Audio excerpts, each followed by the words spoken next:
Hello friends, welcome to RPSC learning world. और NCERT class 8 तो polity का chapter 8 देखेंगे। तो कानून और सामाजिक न्याय, ठीक है, कानून और सामाजिक न्याय इस चैप्टर के नोट्स देखेंगे। जनता को शोषण से बचाने के लिए सरकार कुछ ऐसे कानून बनाती है जो बाजार में हो रहे अनुचित व्यवहार या शोषण से रक्षा करते हैं।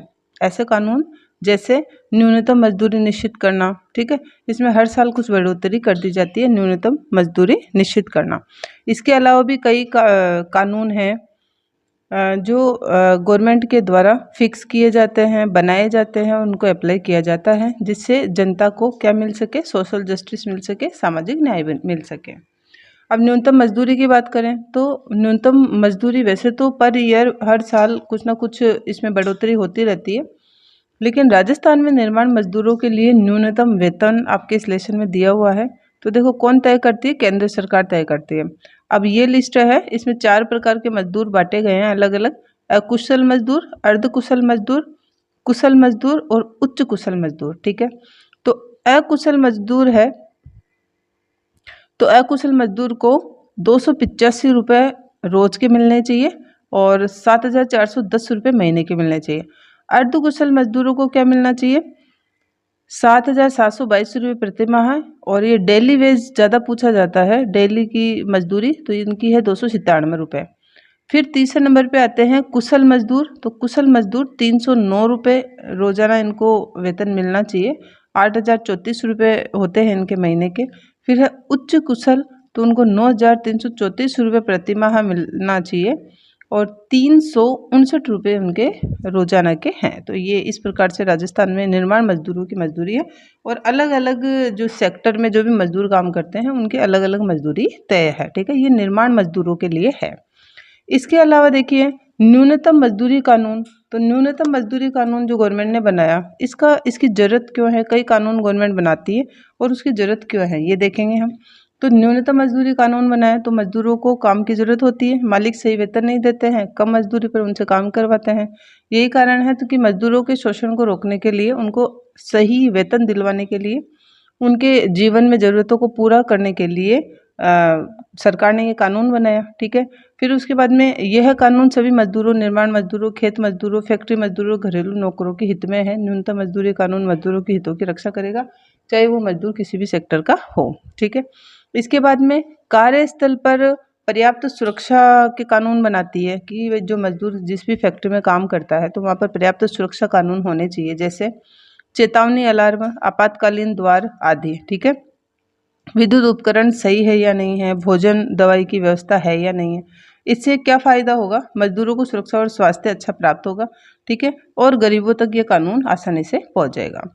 तो देखिए अब ऐसा कानून बना, कार्यस्थल पर पर्याप्त सुरक्षा संबंधी कानून बनाएगी सरकार, ठीक है। तो जैसे चेतावनी अलार्म, आपातकालीन द्वार, तो ये भोपाल गैस त्रासदी हुई थी हमारे भारत में, एमपी में, तो वहाँ पर ऐसी कोई व्यवस्था नहीं थी, चेतावनी अलार्म वगैरह। तो यही कारण है कि वहाँ पर जो मरने वालों की संख्या है मजदूरों की, बहुत ज़्यादा आंकड़ा पार कर गया था। फिर आगे है चीनी, मिट्टी का तेल, अनाज की कीमतों पर कंट्रोल करती है गवर्नमेंट। इसका फ़ायदा है कि गरीबों तक ये चीज़ें, चीनी, मिट्टी का तेल, जो डेली जीवन की जो चीज़ें हैं, है ना, अनाज वगैरह, जीवन जीने के लिए, तो जो बेसिक नीड है गवर्नमेंट पूरी करती है, गरीबों तक पहुँच हो सके इसकी। फिर फैक्ट्रियों को हवा या पानी के प्रदूषण को रोकने के कानून भी बने हैं, तो इससे मजदूरों के स्वास्थ्य की रक्षा होती है और पर्यावरण की सुरक्षा भी होती है। इसके अलावा 14 वर्ष से कम उम्र के बच्चों के परिश्रम पर रोक लगा रखी है गवर्नमेंट ने, ठीक है। तो इससे क्या फ़ायदा होगा, शिक्षा का प्रसार होगा और स्वास्थ्य की रक्षा होगी। तो इससे संबंधित जो 14 वर्ष से कम उम्र के बच्चों के परिश्रम पर जो बैन लगा रखा है गवर्नमेंट ने, तो ये कौन सा अधिनियम है, बाल श्रम अधिनियम 1986, ठीक है।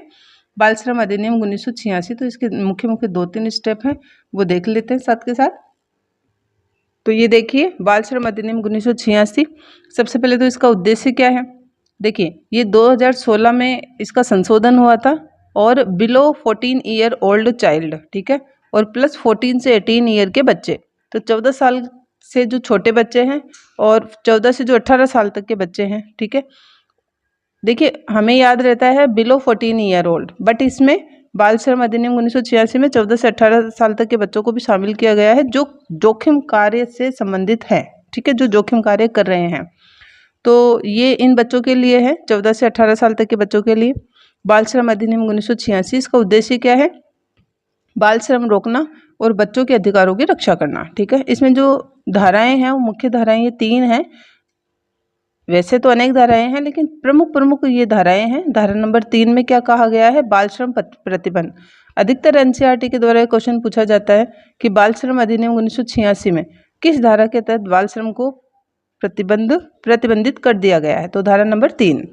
धारा नंबर 4, खतरनाक कार्यों में बाल श्रम प्रतिबंध कर दिया गया है, तो ये धारा नंबर 4 है। और धारा नंबर 14 दंड और जुर्माने से संबंधित है। तो ये तो हो गई प्रमुख बातें और प्रमुख धाराएं। इसके अलावा देखिए, बाल श्रम अधिनियम 1986 को जो है उसके प्रचार प्रसार के लिए, जागरूकता फैलाने के लिए एक पोर्टल भी जारी किया था गवर्नमेंट ने, जिसका नाम है पेंसिल। इसका भी क्वेश्चन पुटअप हुआ था। पेंसिल प्रोग्राम क्या है? ठीक है, तो पेंसिल प्रोग्राम क्या है? इस पोर्टल पर शिकायतें दर्ज होती है और ये जो कार्यक्रम है ना, ये बाल श्रम अधिनियम से संबंधित जो भी कार्यक्रम है वो इस पोर्टल पर जो है इस कार्यक्रम की मॉनिटरिंग भी होती है। ठीक है, तो ये जो पोर्टल है पेंसिल, तो इसमें प्रोग्राम पेंसिल प्रोग्राम है। इसका देखिए फुल नेम है protection and accelerated national child labour और एलिमिनेशन। ठीक है, 2017 में ये शुरू हुआ था। 2017 में ये शुरू हुआ था और 2025 तक का टारगेट था कि श्रम मुक्त बच्चे हो जाएंगे भारत में। तो 2017 से 25 तक का टारगेट लेके चला था। पेंसिल किससे संबंधित हो गया? बाल श्रम अधिनियम 1986 से। प्रमुख धाराएं हैं धारा नंबर 3 में इस बाल श्रम को पूरी तरीके से प्रतिबंधित कर दिया गया, मतलब गैर कानूनी घोषित कर दिया गया। एज ग्रुप क्या है? बिलो 14 ईयर और 14 to 18 ईयर, जो बच्चे जोखिम कार्य में संलग्न है। ठीक है, तो ये हो गया अधिनियम, आप अच्छे से पढ़ लीजिएगा इसको। इसके बाद में एक कानून बनता है, जैसे मजदूर यूनियन बनाए जाते हैं, संगठन बनाए जाते हैं। इससे क्या फायदा होता है? अगर मजदूर यूनियन बनाकर काम करते हैं, संगठन बनाकर काम करते हैं, तो संगठन के द्वारा वेतन और बेहतर सुविधाओं के लिए आवाज भी उठा सकते हैं। इसके अलावा शोषण से मुक्ति का अधिकार भी दिया गया है। तो ये है प्रमुख अधिकार और उसके फायदे दिए गए हैं आपके एनसीईआरटी क्लास 8th में। आप देखेंगे व्यवहार में ये कानून, जैसे गवर्नमेंट ने कानून बना दिए, अभी आप कमेंट करके बताइएगा कि निर्माण मजदूरी, जो अकुशल मजदूर है, ठीक है, जो मजदूरी करता है, जो पत्थर वगैरह उठाता है मजदूर, अकुशल मजदूर है, उसकी जो मजदूरी है, न्यूनतम मजदूरी है, गवर्नमेंट के द्वारा कितनी तय की गई है पर डे? तो आप कमेंट करके जरूर बताइएगा। अब ये कानून तो बना देती है गवर्नमेंट, लेकिन व्यवहार में ये कानून कैसे लागू होते हैं और इन कानूनों के लागू होने से सामाजिक न्याय कैसे स्थापित होगा, ये देखेंगे हम। तो सरकार सामाजिक न्याय के लिए कानून बनाती है, लागू करती है, निरीक्षण करती है, कानून उल्लंघन पर सजा देती है। इन कानूनों को कायम रखने के लिए सरकार व्यक्तियों और निजी कंपनियों की गतिविधियों को कंट्रोल भी करती है। ठीक है, इन कानूनों के जरिए जो इनकी अनुपालना नहीं करता इन कानूनों को, तो जुर्माने और सजा की व्यवस्था इसे यहाँ पर की गई है। तो इस प्रकार से सामाजिक न्याय स्थापित होता है इन कानूनों के द्वारा। अब एक भारत की सबसे बड़ी दुखद त्रासदी आ रही है आपके सामने, भोपाल गैस त्रासदी। तो देखिए, इसको अच्छे से आप पढ़िएगा, यहाँ से बहुत क्वेश्चन पुटअप होते हैं कॉम्पिटिशनल एग्जाम में। तो भोपाल गैस त्रासदी ये भारत की है। भारत में भोपाल कहाँ पड़ता है? एमपी में है। ठीक है, तो एमपी में भोपाल की घटना है ये। क्या हुआ यहाँ? तो देखिए, यूनियन कार्बाइड नामक अमेरिकी कंपनी का कारखाना था।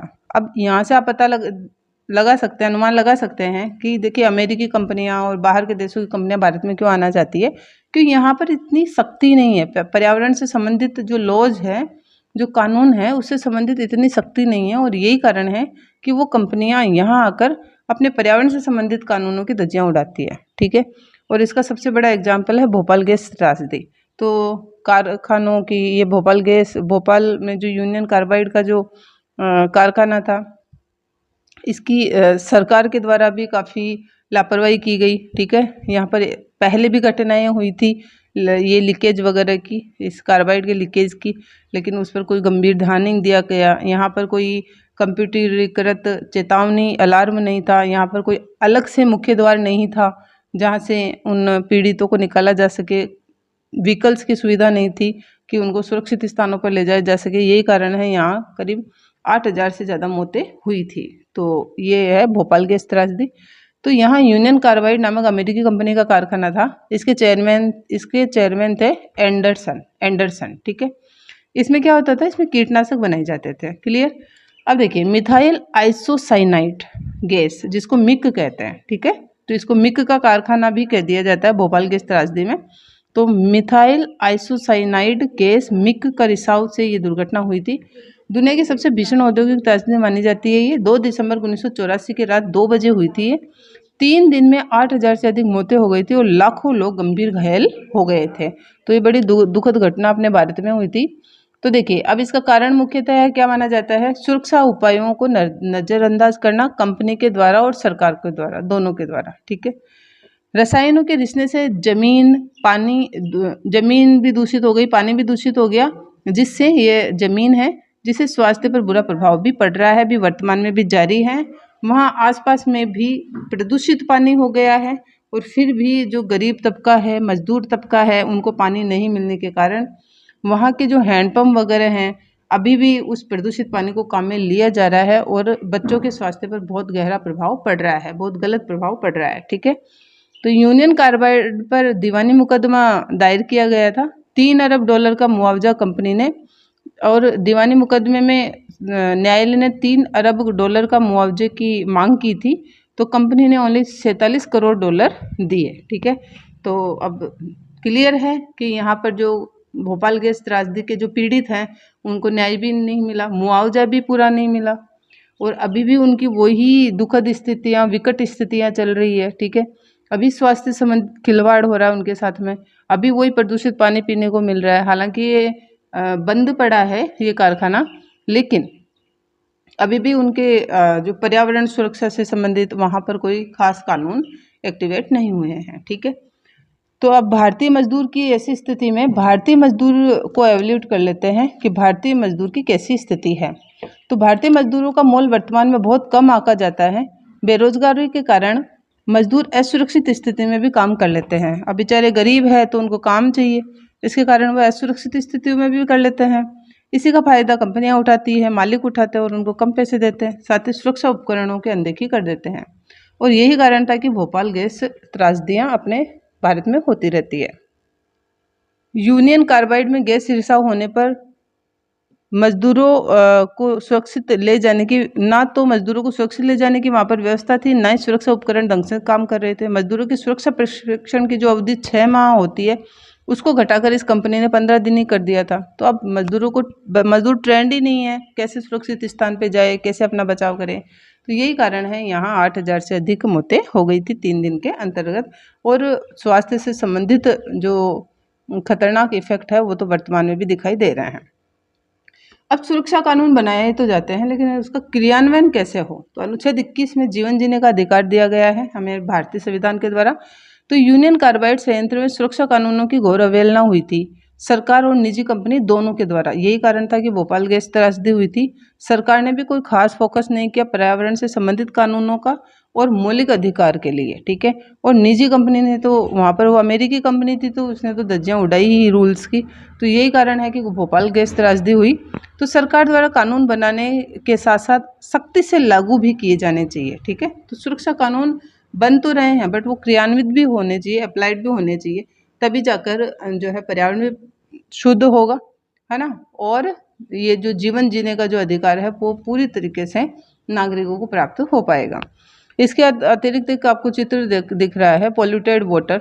मिक के आसपास जितने भी हैंडपम्प हैं वहाँ पर रेड कलर कर दिया गया है कि ये पानी पोल्यूटेड है, लेकिन अब गरीब जनता के पास जब पानी नहीं है तो पोल्यूटेड भी पी रहे हैं और उनके स्वास्थ्य पर गलत प्रभाव पड़ रहा है। पर्यावरण सुरक्षा कानून देख लेते हैं। तो भोपाल गैस त्रासदी हुई तो इतनी बड़ी घटना के बाद में सरकार थोड़ी एक्टिव हुई और उन्होंने पर्यावरण से संबंधित कानून बना दिए। पहले पर्यावरण से संबंधित ना तो कोई कंपनियां इतनी ज़्यादा एक्टिव थी, ना सरकार एक्टिव थी, और इतनी बड़ी ये त्रासदी होने के बाद में पर्यावरण से संबंधित कानून बनाए हैं भारत सरकार ने और उसको सर्वोच्च न्यायालय के द्वारा भी बल दिया गया है। स्वच्छ वातावरण भी एक जन सुविधा है, ध्यान रखिएगा। स्वच्छ वातावरण प्रोवाइड करवाना भी एक पब्लिक फैसिलिटी है और ये सरकार की जिम्मेदारी है, सरकार के साथ साथ जनता की जिम्मेदारी है। अदालतों ने स्वस्थ पर्यावरण को जीवन के मौलिक अधिकार में शामिल किया है। एक केस था सुभाष कुमार बनाम बिहार राज्य, 1991 में ये केस था और इस केस में सर्वोच्च न्यायालय ने कहा कि जीवन का अधिकार अनुच्छेद 21 के तहत मौलिक अधिकार में शामिल किया गया है। ठीक है, तो ये जीवन जीने का अधिकार मौलिक अधिकारों में शामिल किया गया है और इसमें प्रदूषण मुक्त हवा आती है। देखिए, इस जीवन जीने के अधिकार में, हमारे जीवन जीने के अधिकार में प्रदूषण मुक्त हवा हमें मिलनी चाहिए, प्रदूषण मुक्त पानी हमें मिलना चाहिए और सरकार की ये जिम्मेदारी है कि वो प्रदूषण पर अंकुश लगाए, नदियों को साफ रखें और दोषियों का जुर्माना तय करें। ठीक है, तो ये किस केस में दिया गया सर्वोच्च न्यायालय के द्वारा ये डिसीजन? सुभाष कुमार बनाम बिहार राज्य 1991 में। ठीक है, तो यहाँ तक आप समझ गए होंगे कि हमने देखा कि जो पब्लिक फैसिलिटीज़ है वो तो गवर्नमेंट प्रोवाइड करवाएगी, लेकिन पब्लिक फैसिलिटीज़ से रिलेटेड कानून है और पर्यावरण से रिलेटेड जो कानून है सरकार बनाएगी, उसको अप्लाइड भी करेगी और निजी कंपनियां और सामान्य जनता के सहयोग से ही हमारा पर्यावरण भी प्रदूषण से मुक्त हो पाएगा। ठीक है, तो मतलब जितने सुरक्षा कानून बनाए जाने चाहिए उतने उनको क्रियान्वित भी किया जाना चाहिए पूरी सख्ती से, तभी ये सभी जो है खुशहाली संभव है। तो यहाँ तक ये लेसन क्लियर होता है। यदि आपको नोट्स अच्छे लगते हैं तो please like and share this video. Thank you so much.